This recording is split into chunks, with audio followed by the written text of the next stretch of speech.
Buenas tardes, yo ya he sobrevivido al BI, ahora os toca a vosotros.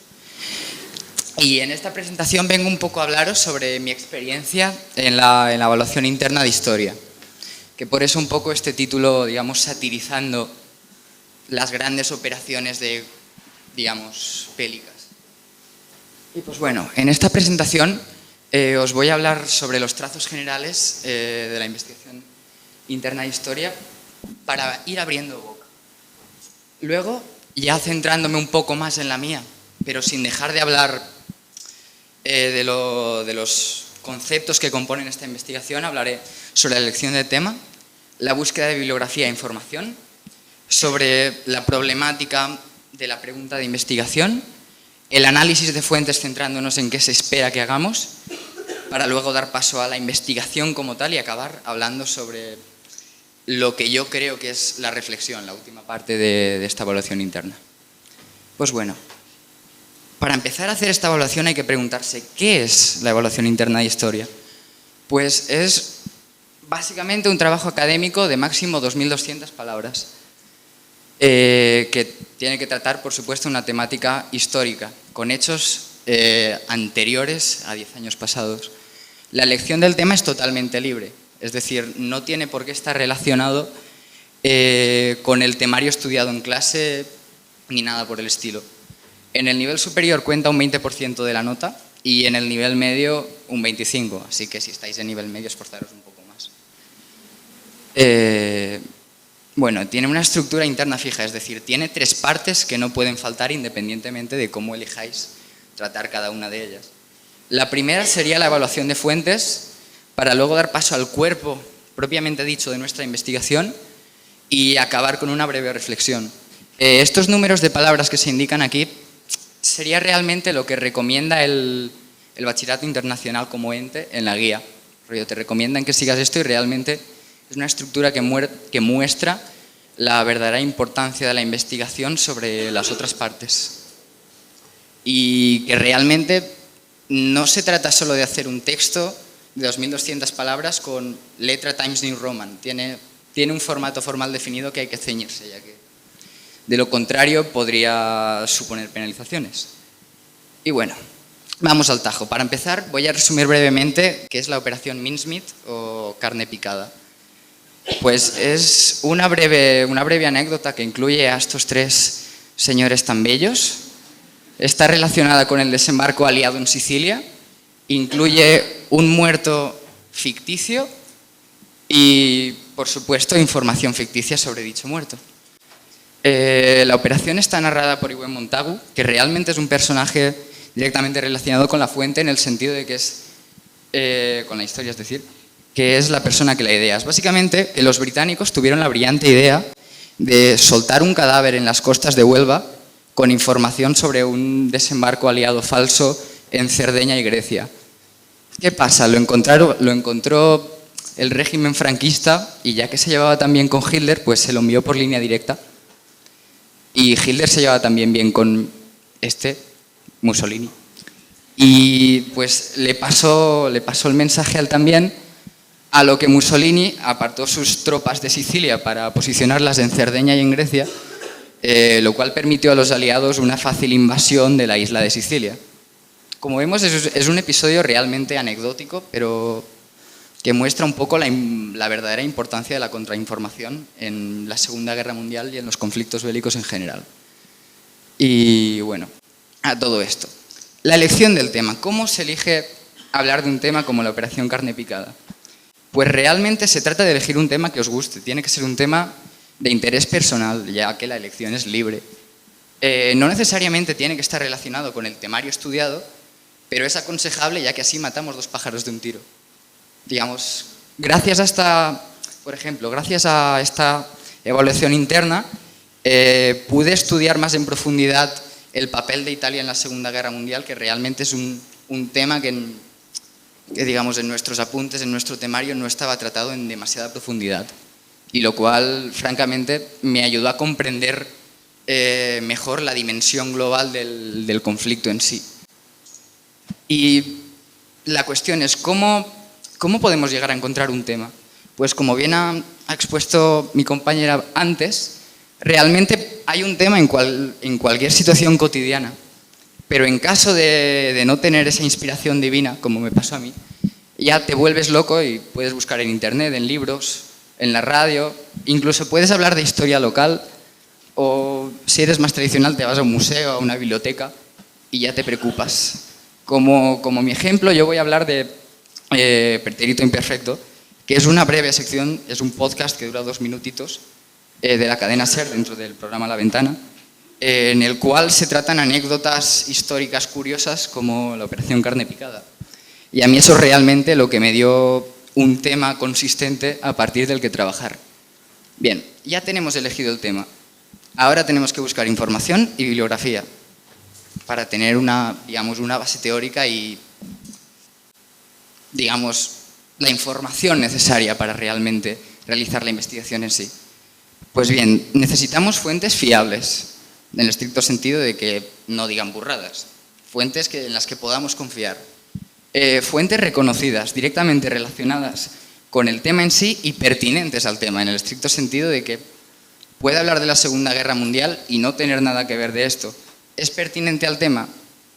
Está relacionada un poco, pero ¿es pertinente realmente a esta operación?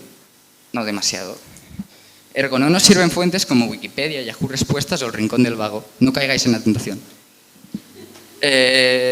Lo cual nos lleva a hablar de las fuentes fiables, como serían los historiadores, los estudios previos relacionados con el tema en cuestión, organizaciones de renombre, personajes relacionados, etcétera, etcétera, etcétera.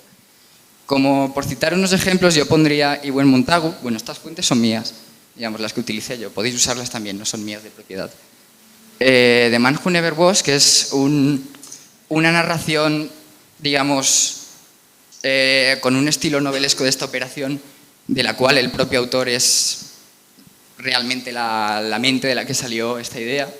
Artola y Ledesma, que son 2 historiadores de relativo renombre, y la BBC, que creo que todos la conocemos. Y bueno, a todo esto, un pequeño consejito. Vuestras fuentes tienen fuentes, y las fuentes de vuestras fuentes tienen fuentes, las cuales os sirven seguramente, porque si a alguien le han servido para hablar de algo relacionado con vuestro tema, os sirven a vosotros para hablar de vuestro tema. Y eso, aprovechadlas porque son un recurso valioso. Y, por ejemplo, en mi caso concreto, escaseaban bastante. No hay mucha gente que hable sobre la operación Mincemeat. Vale. Una vez tenemos todo esto, podríamos llegar a caer en la tentación de decir, vamos a formular una pregunta, y sería correcto. Así que, realmente, la pregunta final debe de ser una pregunta concisa y bien delimitada. Pero como se ha expuesto en presentaciones previas, es bueno empezar con generalidades, con una pregunta más general que nos permita a partir de ahí, digamos, centrándonos en el tema. Os aconsejo que uséis muletillas como en qué medida o hasta qué punto. Al BEI le encanta. Solo hay que mirar las preguntas de los exámenes. Le encanta y, francamente, queda bien. Y lo dicho, plantead una pregunta inicial y moldeadla para que se ciña a vuestro trabajo. No tengáis miedo a cambiarla, de eso se trata al fin y al cabo. Y bueno, como ejemplo, os pongo mi pregunta. ¿En qué medida, que era potente, contribuyó la operación Mincemeat al éxito en el desembarco aliado en Sicilia? Digamos, con lo que he expuesto de lo que es la operación Mincemeat en sí, digamos, se centra en el aspecto del éxito del desembarco aliado. Ya está, no tiene más. Finalmente no. Empezando a hablar de la estructura externa, digamos, de las 3 partes principales que tiene que tener vuestra evaluación interna. Primero, la evaluación de fuentes, la cual es un análisis detallado, en unas 500 palabras, de las 2 fuentes principales utilizadas en vuestro trabajo. Yo os aconsejo que no, aparte de poner en plan la evaluación de fuentes tal cual, pongáis un breve párrafo introductorio en el cual decís por qué son importantes. No el valor, de eso ya hablaremos luego, pero decir por qué habéis elegido esas fuentes y de paso aprovecháis para dejar caer vuestra implicación personal. También queda muy bien. Y bueno, al trapo. Realmente el BEI define los 4 criterios de los cuales tiene que hablar una evaluación de fuentes efectiva, que son el origen, el propósito, el valor y las limitaciones de vuestras fuentes. Es decir, quién crea la fuente, para qué, por qué es una fuente principal, por qué es una fuente importante y qué problemas tiene. A modo de ejemplo, pongo The Man Who Never Was, que es una fuente primaria, ya que su autor es Ewen Montagu. Su propósito sería dar un punto de vista interno a esta operación, pero ¿qué pasa? Que esta subjetividad inherente a esta fuente primaria, así como el estilo novelesco y demás, con el que trata los hechos, realmente serían las mayores limitaciones de esta fuente y lo que realmente hay que decir que, digamos, que la fastidia un poco. Aunque sea una muy buena fuente, pierde parte de su valor en base a estas limitaciones. Pero eso no quita que sea una fuente destacablemente principal y es básicamente por eso que la he cogido como fuente principal. Bueno, la investigación. Es básicamente el cuerpo de vuestra investigación. El BI recomienda 1300 de 2200, es más de la mitad de las palabras. Es por ello que cuesta más que las otras, hay que aceptarlo. Pues bien, en ella debéis demostrar un punto de vista crítico, como en la mayoría del BI en general, pero no sin olvidar la exposición. Es decir, debe presentar argumentación y exposición vuestra investigación, en el estricto sentido de que de otra forma o vais solo a narrar la historia o vais a argumentar vuestra opinión sobre la historia, que realmente no es ninguna de las dos cosas. No tenéis que contar historietas ni hacer, yo qué sé. Tenéis que encontrar un buen balance entre argumentación y exposición. Y sin olvidaros de la bibliografía. Sé que podría parecer muy fácil apropiarse de ideas y tomarlas como propias, plagiarlas incluso. Pero realmente uno se da cuenta de que tampoco queda tan mal demostrar que te has leído el libro. Es verdad. Y bueno, claro que debéis citar dicha bibliografía adecuadamente siguiendo un formato que, bueno, yo utilicé APA, si os sirve de algo. Bueno, esto es una foto de parte de mi trabajo con todas las fuentes. Bueno, yo os aconsejo que sigáis también una estructura bastante delimitada, en el estricto sentido de que hagáis una introducción, un cuerpo y unas conclusiones en las que, por supuesto, debéis responder a vuestra pregunta, la cual debería quedar definitivamente formulada en base a las conclusiones a las que lleguéis. No sé si me explico. Bueno, da igual. Y os aconsejo esto porque sé que parece una cosa bastante obvia, pero es muy fácil saltarse esta estructura y tener realmente un batiburrillo de información que no hay por dónde cogerlo. En mi caso, os pongo aquí un poco la estructura del cuerpo de mi cuerpo. En plan, básicamente, hice una introducción en la cual introducía brevemente la Segunda Guerra Mundial y la contrainformación. Hice el cuerpo de mi trabajo en sí. Es un análisis detallado de distintos aspectos a partir de los cuales entender una operación de contrainformación, como serían la focalización, los objetivos, el control de variables, la seguridad, los plazos, etc., etc., etc. Y para acabar con unas conclusiones que os destripo mi investigación. Fue importante para el desembarco aliado en Sicilia, pero no para la guerra. Ya está. Es importante responder a la pregunta, porque a mucha gente se le olvida. Y bueno, y esto es un poco mi percepción de la reflexión. A lo mejor se aleja un poco de lo que dice el BI, pero... Me queda esta y otra, tranquilo. Pero un poco resume, y bueno, ya está, eso. Bueno, consejos finales. No, pero tómatelos tranquilamente. No. Así me tomo más tranquilamente esta diapa. Elegid un tema apropiado y que os guste. Y si además os sirve para completar temario y tal, mejor que mejor. Matáis dos pájaros de un tiro, como he expuesto antes. Moveos, las fuentes no van a acudir a vosotros. No van a llover las fuentes, o por lo menos eso me ha pasado a mí. Si no las buscáis, no van a aparecer mágicamente. Aprovechad al máximo las fuentes de las que dispongáis. Exprimidlas. Buscar ahí el juguillo. No plagiéis ni copiéis ideas de otros trabajos sin reconocer dichos trabajos.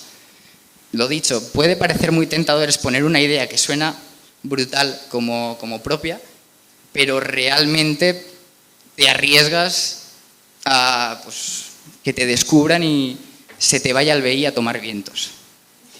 Trabajad con el tiempo, no a contrarreloj. Tenéis 2 años para hacer el BI. Sé que no se nace sabiendo y cuando llegas el primer día al BI no sabes de qué vas a hacer, no sabes lo que es la evaluación interna. Así que os aconsejo que ya desde el primer día ya sabéis qué día vais a tener que enviarla. Eso es un hecho. Sabéis hasta qué día vais a tener los exámenes en un plazo de 2 años. Aprovechad eso, aprovechad esa información porque es muy valiosa. El profesor es amigo, no enemigo. Sé que a veces con las correcciones podría quedar que de alguna forma no quiere ayudaros, que solo está siendo tiquismiquis por molestar, pero realmente lo hace por vosotros y valoradlo. Se esfuerzan mucho por estas cosas. Y disfrutad del trabajo, el esfuerzo merecerá la pena. Os vais a acabar el trabajo, lo vais a leer y os vais a dar cuenta de que ahora mismo no sabríais cómo escribir un trabajo de esos. A mí me pasa. Y bueno, ya está. ¿Alguna pregunta?